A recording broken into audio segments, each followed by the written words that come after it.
Bismillahirrahmanirrahim. Assalamualaikum warahmatullahi wabarakatuh. Alhamdulillah, alhamdulillahirabbil alamin. Wabihi nasta'inu ala umuri dunya waddin wa ala alihi wa sahbihi ajmain, amma ba'du. Selamat pagi siswa-siswi kelas 12. Alhamdulillah, pada kesempatan kali ini kita semua masih bisa diberikan kesehatan sehingga masih bisa melaksanakan proses pembelajaran, yaitu mata pelajaran fikih. Alhamdulillah, sebelumnya Bapak, sebelum kita memulai proses pembelajaran kali ini, alangkah baiknya kita berdoa bersama-sama terlebih dahulu. Silahkan bisa dipimpin oleh ketua kelas untuk berdoanya. Bismillahirrahmanirrahim. Raditu billahi rabba wa bil islami dina wa bi Muhammadin nabiyya wa rasula. Rabbi zidni ilma warzuqni fahma bi rahmatika ya arhamar rahimin. Walhamdulillahi rabbil alamin. Alhamdulillah, berdoa kita sudah selesai. Untuk itu marilah kita sama-sama untuk memfokuskan diri masing-masing supaya proses pembelajaran kali ini dapat dicermati, dapat dicerna, dapat difahami oleh semuanya begitu. Sebelumnya Bapak mau tanya dulu di sini, apakah ada yang tidak hadir? Hadir semua ya, alhamdulillah. Kalaupun memang hadir semua, mudah-mudahan dengan kehadirannya adik-adik semua di sini menjadikan amal kebaikan dalam melaksanakan ataupun sedang menuntut ilmu ya. Amin ya Allah ya Rabbal alamin. Baik, kita masuk kepada pembahasan. Sebelumnya ini adalah salah satu pembahasan yang perdana, bahasan yang pertama kalinya kita berjumpa. Pada kesempatan kali ini di kelas 12 kita akan membahas terkait dengan materi pokoknya dapat dipahami oleh adik-adik semua, yaitu membahas dengan tema besar, yaitu dengan ilmu pengetahuan semua menjadi lebih mudah. Nah, karena salah satu syarat untuk mengetahui segala hal, mengetahui segala sesuatu di dalam kehidupan, di alam di muka bumi ini, melaksanakan proses ibadah, melaksanakan proses berjualan, melaksanakan proses ekonomi, sosial dan sebagainya, untuk mempermudah segala sesuatu itu harus diiringi dengan yang namanya ilmu pengetahuan gitu. Nah, puncak untuk mengetahui ataupun cara untuk mengetahui ilmu pengetahuan ataupun untuk mempermudah segala kehidupan, yaitu diantaranya dibahas di dalam ilmu fikih. Untuk membahas segala sesuatu ataupun cara-cara yang dapat mempermudah kita untuk melaksanakan suatu kegiatan, itu bisa kita pelajari dengan yang namanya ilmu fikih. Ya, paham? Iya, ilmu fikih itu adalah salah satu cara untuk mencapai segala sesuatu menjadi lebih mudah begitu. Nah, sebelumnya Bapak mau tanya kepada adik-adik, ada yang tahu pengertian daripada fikih? Tahu nggak? Silakan dijawab. Kalau yang bisa bahkan angkat tangan. Ada yang tahu? Oh ya udah, kalau tidak tahu kita bahas bareng-bareng ya. Nah, kata fikih itu diambil daripada bahasa Arab, yakni kata fikhun ya.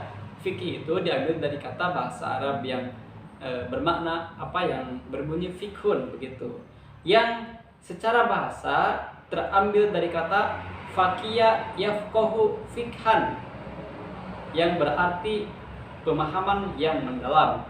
Karena fikih merupakan pemahaman yang mendalam, maka ia mensyaratkan pengarahan potensi akal secara maksimal dengan metodologi keilmuan yang ketat. Nah, jadi tadi telah disampaikan oleh A sendiri bahwa adanya ilmu fikih ini yaitu untuk memudahkan, untuk memahami segala sesuatu yang ada di muka bumi ini begitu, apalagi tata cara tentang melaksanakan ibadah. kita mengetahui bagaimana tata cara sholat itu diatur dalam ilmu fikih. Kita mengetahui bagaimana cara melaksanakan wudhu yang benar, bagaimana cara melaksanakan perdagangan yang baik dan benar, bagaimana cara kita mengetahui bagian hak waris dan mewarisi semuanya, itu bisa diketahui di dalam pemahaman ilmu fikih begitu, karena sudah diatur begitu. Banyak sekali kitab-kitabnya, ada kitab Safina, ada kitab Takrib atau Fathul Qorib, Fathul Mu'in. Nah, itu semua membahas terkait dengan ilmu-ilmu fikih begitu. Ilmu fikih dikenal sebagai ilmu sebagai salah satu bidang keilmuan dalam syariat Islam yang secara khusus membahas persoalan hukum atau aturan-aturan yang terkait dengan berbagai aspek kehidupan manusia, baik menyangkut individu, masyarakat, maupun hubungan manusia dengan penciptanya. Nah, bagaimana? Ada yang dapat dipahami semuanya? Telah tadi katakan oleh Bapak sendiri bahwa pemahaman ilmu fikih itu sangat harus kita pahami begitu, supaya segala sesuatu gerak langkah yang ingin kita laksanakan itu semakin lebih mudah, ya, karena kita mengetahui ilmu-ilmu fikih tersebut begitu. Nah, di samping definisi tersebut ada beberapa definisi fikih yang dikemukakan oleh ulama-ulama ahli fikih. Di antaranya Bapak akan mengutip daripada hukum syariah yang berkaitan dengan ibadah dan muamalah. Dari sini bisa dimengerti kalau fikih merupakan hukum syariat yang lebih bersifat praktis, yang diperoleh dari istidlal atau istinbat, ataupun sebuah penyimpulan dari sumber-sumber syariat atau Al-Quran dan hadis begitu, ya. Banyak sekali pengertian-pengertian fikih. Selanjutnya kita akan membahas terkait dengan, nah, sebelum Bapak melanjutkan, apakah ada yang ingin bertanya terlebih dahulu? Silakan, kalau ada yang ingin bertanya boleh ditanyakan sekarang begitu, mumpung waktunya masih banyak begitu. Silakan, ada yang ingin ditanyakan?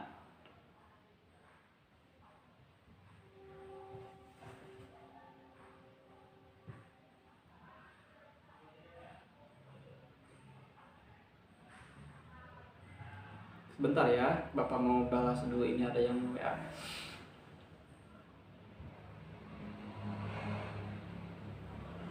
Silakan, ada yang ingin bertanya?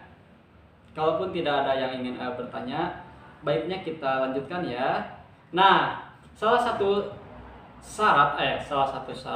contoh saya ataupun Bapak sendiri itu akan membahas terkait dengan mempraktekkan ibadah secara baik dan benar. Nah, untuk mempraktekkan hal tersebut itu sudah diatur di dalam ilmu fikih. Maka salah satu gambaran Bapak akan melanjutkan pembahasannya, itu kita akan membahas terkait dengan syarat sah sholat yang wajib dan sempurna. Nah, ini juga diatur dalam ilmu fikih begitu. Yang pertama, di dalam ilmu fikih dikatakan bahwa kalau laki-laki ataupun perempuan ingin melaksanakan sholat, syaratnya yang pertama yaitu auratnya tertutup. Pastikan jangan sampai ada pakaian yang tersingkap, seperti pakaian yang kekecilan sehingga dapat terbuka saat melakukan gerakan sholat. Nah, kalau di aurat laki-laki itu, aurat laki-laki ketika ketika auratnya terlihat, nah auratnya laki-laki itu dari kalau di bahasa Sunda itu ada yang namanya bujal, ya, sampai ke tuur, ya, kalau di bahasa Sunda itu.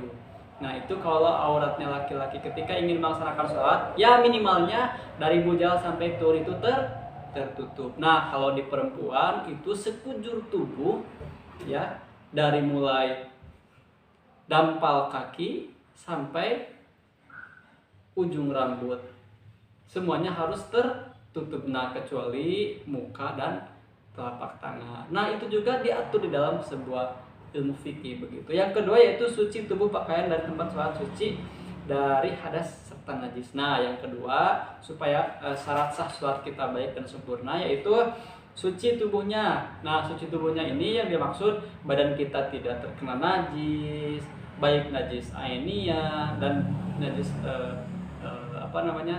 ada najis mughalladhah, muwaffafah, mutawasithah. Nah, mudah-mudahan ketika kita ingin melaksanakan sholat, badan kita terhindar dari yang namanya najis. Pun dengan pakaiannya, pun dengan tempatnya. Kalau kita mau melaksanakan sholat, tempat kita bersih, badan kita bersih, tapi pakaian kita kotor, apakah sholat kita akan sah? Tidak akan sah sholatnya begitu. Maka dari ketiga tersebut, tempatnya, badannya, pakaiannya, hatinya, itu harus bersih, maka sholat kita akan diterima. Nah, sebelum Bapak lanjutkan, ada yang ingin ditanyakan terlebih dahulu? Kalau tidak ada yang ingin ditanyakan, mungkin bahasannya kita selesaikan dulu sampai di sini ya. Kita akan melanjutkan terkait dengan bahasan tentang sholat fikih, yaitu minggu yang akan datang, karena ini waktunya sudah mau habis ya. Silakan, barangkali ada yang ingin ditanyakan sebelum ditutup. Tidak ada. Nah, kalau tidak ada, Bapak akan menyimpulkan pertemuan kali ini, pertemuan pertama, yaitu kita membahas terkait dengan konsep fikih yang baik dan benar. Tadi pengertian fikih itu yang memiliki arti yaitu paham begitu, paham terhadap suatu hal, paham terhadap segala sesuatu. Nah, itu bisa dikatakan sebagai pengertian buku fikih menurut umum begitu. Yang selanjutnya kita barusan membahas terkait dengan praktek ibadah sholat. Sholat ketika mau sah itu ada syaratnya. Yang pertama, yang pertama syaratnya auratnya harus tertutup. Yang kedua, suci tubuh kita, suci dari kotoran dan sebagainya. Mungkin hanya itu saja yang dapat Bapak sampaikan. Mudah-mudahan ada manfaatnya. Bisa dilanjutkan kita minggu yang akan datang. Hari ini dicukupkan sekian. Hasbunallah wa ni'mal wakil. Wassalamualaikum warahmatullahi wabarakatuh.